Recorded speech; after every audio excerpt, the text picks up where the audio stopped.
All right, avocado enthusiasts. Ready to dive deep into the world of, well, avocado growing. From pit to plant, we're breaking it all down today. And trust me, turning that leftover avocado pit into a majestic tree, way easier than you might think. We've got your ultimate guide right here, ready to unlock the secrets. Secrets. Yeah. I wouldn't call them secrets so much as understanding the avocado's natural inclinations. Okay, fair enough. So first things first. Our trusty guide kicks off with the basics. Clean that pit. No more guacamole, obviously. Can't have them growing extra guac right in the seed. Exactly. But here's where things get interesting. The first big decision on your avocado adventure, water or soil? The age-old question. Right. What are the pros and cons? What are we really looking at here? Is one just like better? Well, think of it this way. It's like choosing your path through the avocado forest. Both paths will lead you to that magnificent avocado tree, but they offer different sights along the way. Okay, I like that analogy. So what's our water route look like?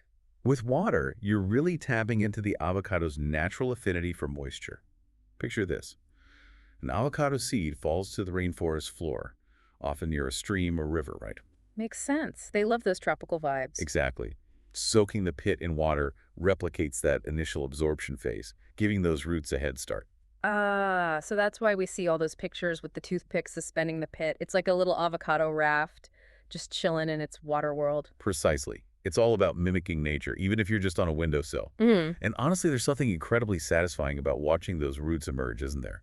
Oh, absolutely. It's like witnessing plant magic firsthand. But our source does mention changing the water regularly. Now, I'll admit, I've been guilty of forgetting that step once or twice.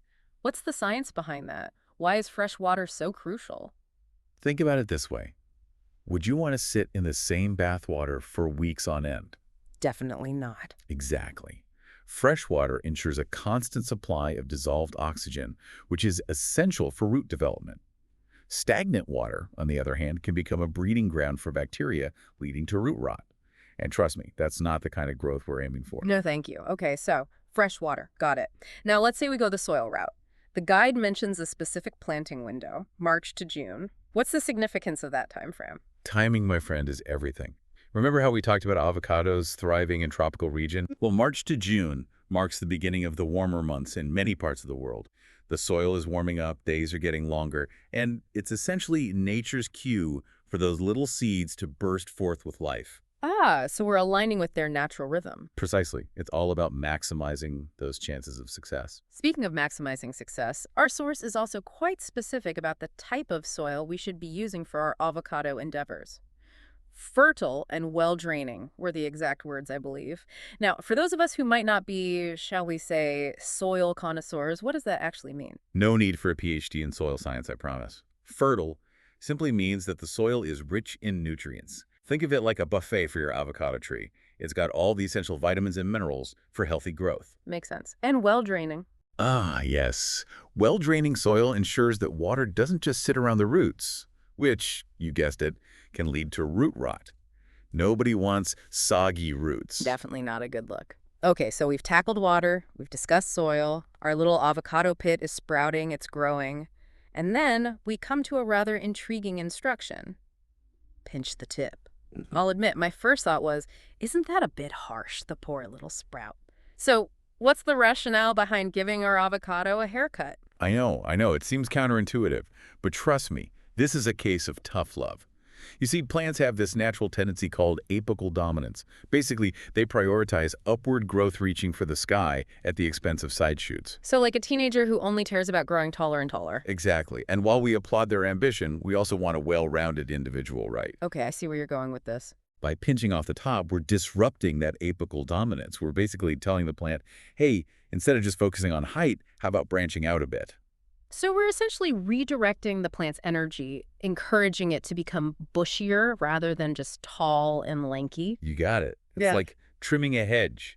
You snip off the top to encourage fuller, denser growth. Ah, so it's all about aesthetics and encouraging that, like, robust tree shape. Precisely. A little pruning goes a long way. Noted.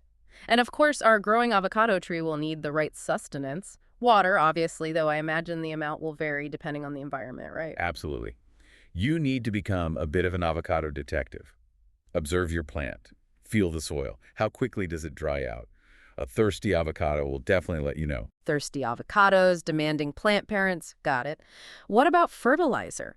Anything special to consider when catering to an avocado's dietary needs? You're on the right track. A balanced, low-phosphorus fertilizer is your best bet, especially during the growing season. We want to give them those essential nutrients without going overboard.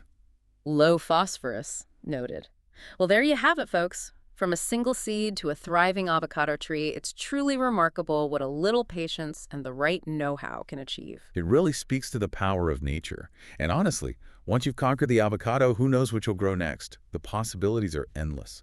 But that, my friends, is a deep dive for another day. Now, our source does mention that avocado trees have an ideal temperature range. Makes me wonder, could you use a grow light to create those perfect conditions year-round, even if you don't live in a tropical paradise?